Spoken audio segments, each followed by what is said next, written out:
அன்னைக்கு எத்தனையோ முறை இந்த மொரேவியன் மிஷன் பற்றிலாம் சொல்லியிருக்கோம். அடிமைகளாய் வாழ்கிற மக்கள் மத்தியில் அடிமையாய் போனாதான் நம்ம என்ன செய்ய முடியும்? சுவிசேஷத்தை 2 பேர் அந்த தீவின் முதலாளிகிட்ட போயிட்டு, எங்களை அடிமையாக உங்களுக்கு நாங்கள் விற்கிறோம் அப்படின்னா, நான் வாழ்நாள் முழுசும் உங்களுக்கு அவன் பணம் கொடுப்போம், அதை வீட்டுக்கு கொடுத்துட்டு. ஆனால் அங்கே போயாச்சுன்னா திருப்பிலாம் என்ன செய்ய முடியாது. 2 பேர் அந்த அடிமையாம் பல ஆயிரம் மக்கள் அங்கே வாழ்ந்துட்டு இருக்கிறாங்க. அவங்களுக்கு சுவிசேஷத்தை சொல்வதற்காக அவங்க 2 பேரும் என்ன ஆனாங்க?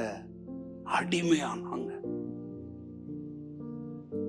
நல்ல வசதி படைத்த குடும்பத்தை சேர்ந்து நல்லா படிச்சவங்க. கப்பல்ல கூட்டிட்டு தான் போவாங்க, கொண்டாந்துலாம் விடவே மாட்டாங்க. இந்த கப்பல்ல அவங்க ஏற போற நேரத்துல சொந்த பந்தங்கள்லாம் அழுகுறாங்க. இவங்க சொல்றாங்க, ஏன் அழுகுறீங்க? கொல்கோதா மலைக்கு போகும் பொழுது இயேசு அழுதுகிட்டு ஒப்பாரி வச்சுக்கிட்டு தான் போனாரா? நாங்களும் எங்களுடைய கொல்கோதாவுக்கு நாங்கள் போகிறோம். நாங்க போகல அப்படின்னா அங்க இருக்கிற மக்களுக்கு சுவிசேஷத்தை அறிவிக்க வேற யாருமே கிடையாது. பார்த்துக்கோங்க, எங்களை பார்க்கணுமா? நல்லா பார்த்துக்கோங்க, பரலோகத்துல நாம் சந்திக்கலாம். அவங்க சொன்ன கடைசி வார்த்தை என்னது சொல்லுங்க?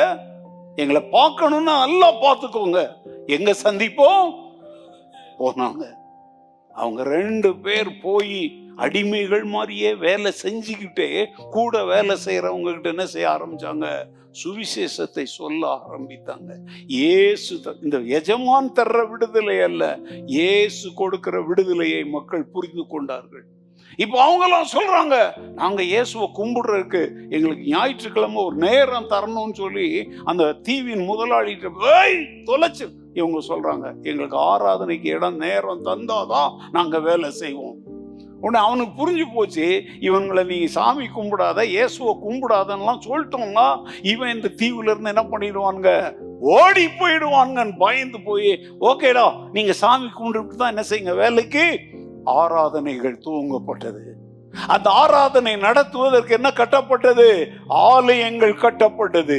இதை அறிந்துதான் உலகமெங்கும் சுவிசேஷகர்களை, ஊழியர்களை அனுப்புவதற்காக ஒரு மிஷனரி ஸ்தாபனம் துவக்கப்பட்டது.